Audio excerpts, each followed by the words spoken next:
Parasitism की बात करें तो पैरासिटिज्म जो है वो होस्ट स्पेसिफिक होता है।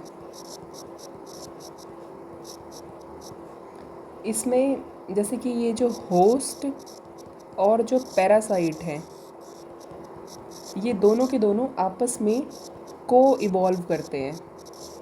ठीक है, को इवॉल्व करते हैं मतलब ये जो पैरासाइट है ये होस्ट को अचानक नहीं मारता है, उसके ऊपर लंबे टाइम तक चलता रहता है, उससे सपोर्ट लेता रहता है, खाना लेता रहता है, सारी सारी चीज़ें लेता रहता है। ठीक है तो ये आपस में अडाप्ट कैसे करते हैं, है ना। तो ये भी देखना ज़रूरी है कि भाई ये आपस में अडेप्ट कैसे करते हैं। तो इसमें क्या होता है ना, अडेप्टेशन की अगर हम बात करते हैं तो देखो अब इसके पास ना जो सेंस ऑर्गन होते हैं, सेंस ऑर्गन, तो पैरासाइट के पास ना सेंस ऑर्गन नहीं होते। क्यों नहीं होते? क्योंकि सारा का सारा सामान तो इससे होस्ट से ही लेना है इसको, तो पैरासाइट के पास सेंस ऑर्गन नहीं होते। ठीक है, इसके पास डाइजेस्टिव सिस्टम भी नहीं होता। क्यों नहीं होता? क्योंकि पका पकाया खाना जो वो पका रहा है उसको वहीं के वहीं से तो ये ले रहा है, तो इसलिए इसके पास ना तो इसके पास सेंस ऑर्गन होते हैं, ना ही इसके पास डाइजेस्टिव सिस्टम होता है। इसके पास एडहेसिव ऑर्गन होते हैं। क्या होते हैं इसके पास? Presence of adhesive. तो ये एडहेसिव ऑर्गन होते हैं इसके पास, या फिर हम कहें कि sucker to cling on the host, sucker to cling on the host, मतलब ऐसे ऑर्गन होते हैं कि जैसे ये होस्ट ने कुछ भी बनाया तो उसको तुरंत यहाँ से सक कर ले, है ना। तो इस तरीके के कुछ होता है, शक्कर वगैरह वाले ऑर्गन इसके पास होते हैं। दूसरा इसके पास क्या है, इसके पास ना रिप्रोडक्टिव कैपेसिटी बहुत ज़्यादा होती है। पैरासाइट के पास रिप्रोडक्टिव कैपेसिटी इसकी बहुत ज़्यादा होती है। तो सेंस ऑर्गन नहीं होते हैं, डाइजेस्टिव सिस्टम नहीं होता है, इसके पास एडहेसिव ऑर्गन होते हैं जैसे कि शक्कर हो गया, और इसके पास रिप्रोडक्शन कैपेसिटी बहुत ज़्यादा होती है इसकी। ठीक है, अब एक क्वेश्चन ये पूछते हैं कि क्या ह्यूमन फीटस जो है क्या ये भी एक पैरासाइट है? तो ये एक पैरासाइट का फॉर्म नहीं है, ये एक इंट्रा स्पेसिफिक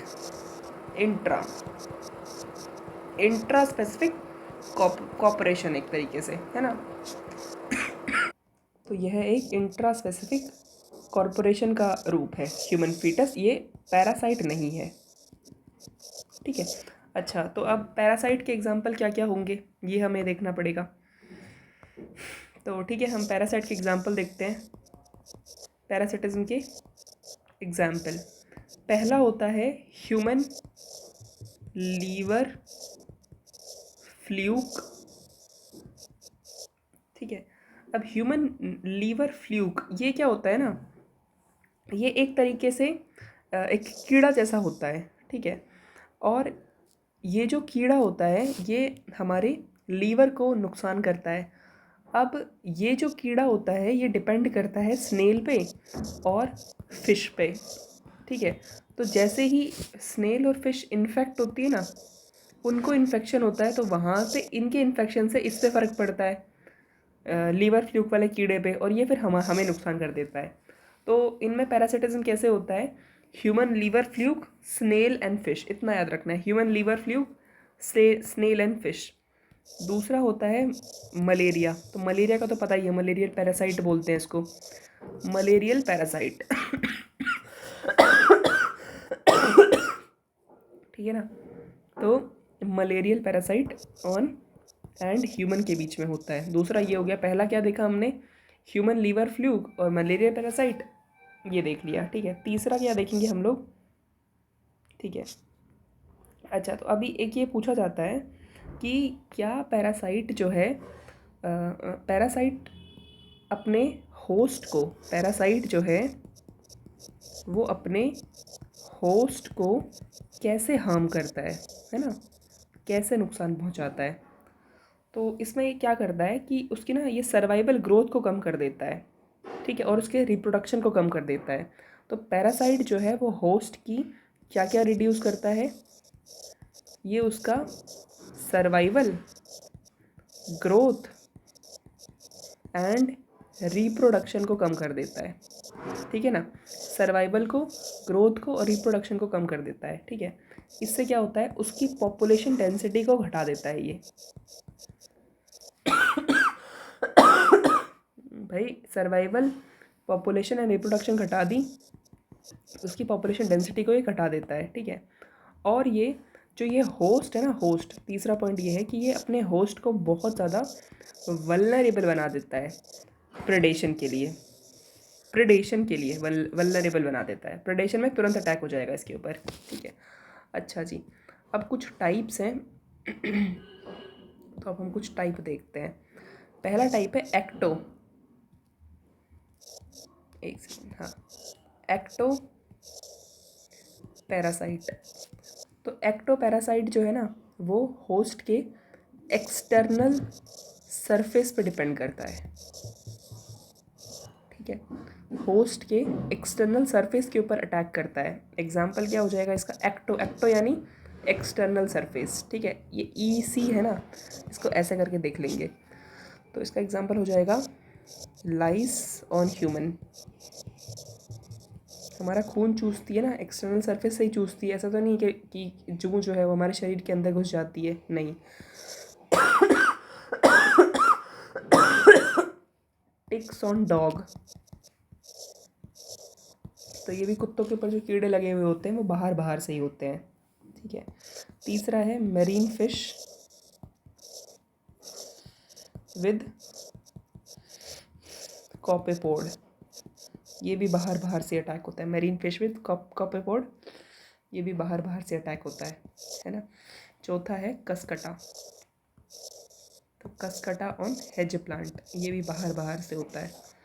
तो हमने देखे लाइस ऑन ह्यूमन देख लिया, टिक ऑन डॉग देखा, मेरीन फिश विद कॉपेपोड देखा, कसकटा ऑन हेज प्लांट, ये बाहर बाहर से अटैक करते हैं। लाइस हमें क्लियर है, टिक ये क्लियर है, कसकटा भी बाहर से ही करता है, ये भी हमें क्लियर है। एक मेरीन फिश के ऊपर हम ये लेके चलते हैं, ये फिश है हमारी, इसके ऊपर ये इस तरीके से कॉपेपोड्स लगे हुए हैं, ठीक है, ऐसे करके चलते हैं।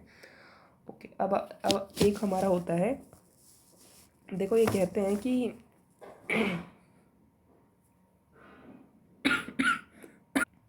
देखो पैरासाइट जो है ना, पर्टिकुलरली ये करते क्या है, ये अपना खाना लेते हैं यहाँ से, ठीक है, खाना लेते हैं। तो अब एक एग्जांपल ये आएगा कि क्या फीमेल मॉस्किटो, हमने मलेरियल पैरासाइट तो देख लिया, लेकिन क्या फीमेल मॉस्किटो को हम लोग पैरासाइट की कैटेगरी में डालेंगे? मलेरियल अलग साइड अलग चीज़ है, ये फीमेल मॉस्किटो, सभी फीमेल मॉस्किटोज़ की बात हो रही है, तो इसको हम लोग पैरासाइट की कैटेगरी में नहीं डालते, क्योंकि ये हमसे खाना नहीं लेती, ये हमारा ब्लड लेती है। किस चीज़ के लिए? ये हमारा ब्लड लेती है अपनी रिप्रोडक्शन के लिए, ठीक है। अच्छा, अब हम बात करते हैं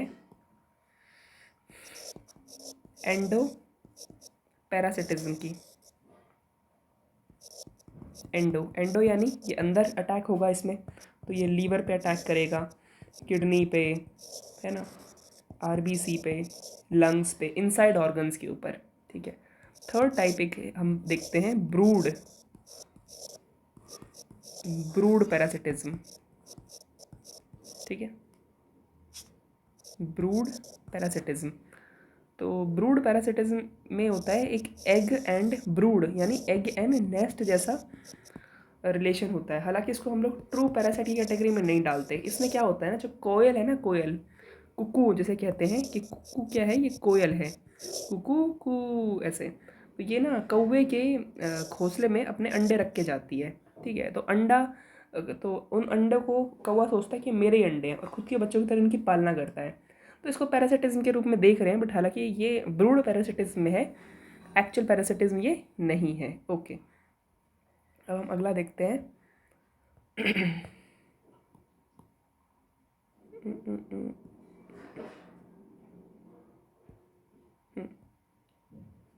कमेंसलिज्म। तो कमेंसलिज्म, ठीक है। कमेंसलिज्म में क्या होता है, इसमें ना तो कोई हार्म होता है और ना ही इसमें कोई बेनिफिट होता है, ठीक बात है, ना कोई हार्म होता है ना ही कोई इसमें बेनिफिट होता है, ठीक है। इसके चार एग्जाम्पल हैं। एग्जाम्पल नंबर 1 है इसका कि जो ऑर्किड है, ऑर्किड यानी छोटे छोटे पौधे, वो मैंगो की ब्रांच पे जब लग जाते हैं,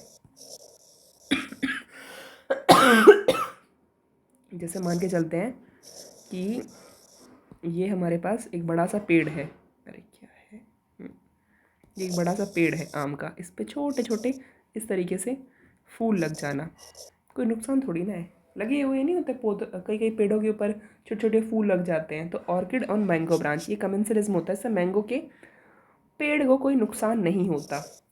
दूसरा है बारनेकल ऑन वेल, अरे वेल के ऊपर ये बारनेकल्स नहीं होते छोटे छोटे छोटे ये जो लग जाते कीड़े, उसमें वेल को कोई नुकसान नहीं होता, इनको खाना मिलता रहता है, ठीक है ना। तो दूसरे वाले का कोई नुकसान नहीं होता, सिर्फ ऐसे लगे रहते हैं। तीसरा है एग्रेट ऑन कैटल।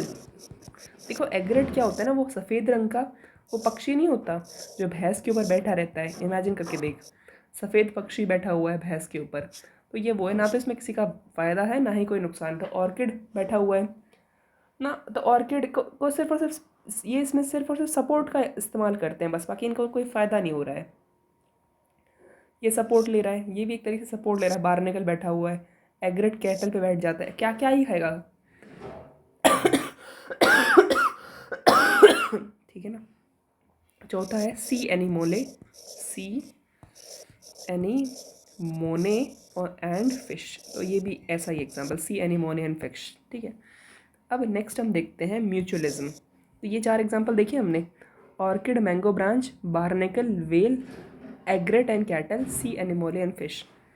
अब हम देखते हैं म्यूचुअलिज्म। तो म्यूचुअलिज्म में क्या होता है, दोनों को फ़ायदा होगा, जैसे कि हमारा हो गया लाइकेन, लाइकेन में क्या होता है, फंगी एंड एल्गे, ठीक है। दूसरा हमारा होता है माइकोराइजा, है ना, माइकोराइजाई, तो इसमें क्या होता है, जब fungi and root of higher plant का सिम्बायोटिक एसोसिएशन हो, रूट ऑफ हायर प्लांट, ठीक है ना, fungi and root of higher plant का एसोसिएशन हो, ठीक है। फंगी जो है ना, फंगी का काम क्या होता है, फंगी से ही क्यों बना रहे हैं, क्योंकि फंगी जो है वो न्यूट्रिएंट को एब्जॉर्ब करने का काम करती है। फंगी को क्यों बना रहे हैं, क्योंकि फंगी जो है वो न्यूट्रिएंट को एब्जॉर्ब करने का काम करती है, इसलिए, ठीक है। तो 2 हो गए। तीसरा एग्जाम्पल हम देखते हैं, पहला हमने देखा ये लाइकेन वाला देख लिया, दूसरा हमने देखा माइकोराइजा वाला। तीसरा हमारा एग्जाम्पल है फिग ट्री एंड वास्प का, ठीक है। तो देखो फिग ट्री एंड वास्प, इसमें दोनों को कैसे म्यूचुअलिज्म होता है, देखो जो वास्प है ना, वास्प उसको फिग ट्री के अंदर वो अपने अंडे रखती है, ठीक है ना, अंडे रखती है। तो और यहाँ पे क्या है, फिग ट्री का तो हो जाता है पॉलिनेशन, और इसका हो जाता है, इसको अंडे रखने की जगह मिल जाती है, वास्प को, सॉरी वास्प, ठीक है ना। तो इसको मिल गया, अंडे रखने की जगह मिल गई, सॉरी इसका तो पॉलिनेशन हो गया और इसको अंडे रखने की जगह मिल गई, ऐसे। अब एक एक हमारा लास्ट एग्जांपल है म्यूचुअलिज्म के अंदर, चौथा, वो है ऑर्किड एंड बम्बलनेस, ठीक है, ऑर्किड एंड बम्बलनेस। देखो अब इसमें ऑर्किड एंड बम्बलनेस के बीच में भी होता है, लेकिन यहाँ पे एक ऑर्किड है ओफायरस ओफायरस ऑर्किड, ओफायरस ऑर्किड, ठीक है। तो ये जो है ना ओफायरस ऑर्किड, ये सेक्सुअल डिसीड कर देता है, यानी ये रखने के लिए आती है अपने अंडे, बट ये जो है ना, ये इसी के साथ संबंध बना लेता है, ठीक है। तो इसमें फिर क्या बन जाता है, इसमें बनता है शूडो कॉपुलेट फॉर्म हो जाएगा, शूडो कॉपुलेट, ठीक है। जैसे कई कई हमारी बी होती है, एक पेड़ है उसका पत्ता जो है वो कुछ ऐसा शेप का है, इतना सुंदर सा शेप का है, कई बी होती है उनके पंख भी ऐसी सुंदर शेप के होते हैं, तो बी भी ऐसी ही है, पत्ता भी ऐसा ही है, यानी इन दोनों का संबंध बना हुआ है। तो ये कौन करता है, ओपायरस ऑर्किड करता है, इसको कहते हैं सेक्सुअल डिसीट।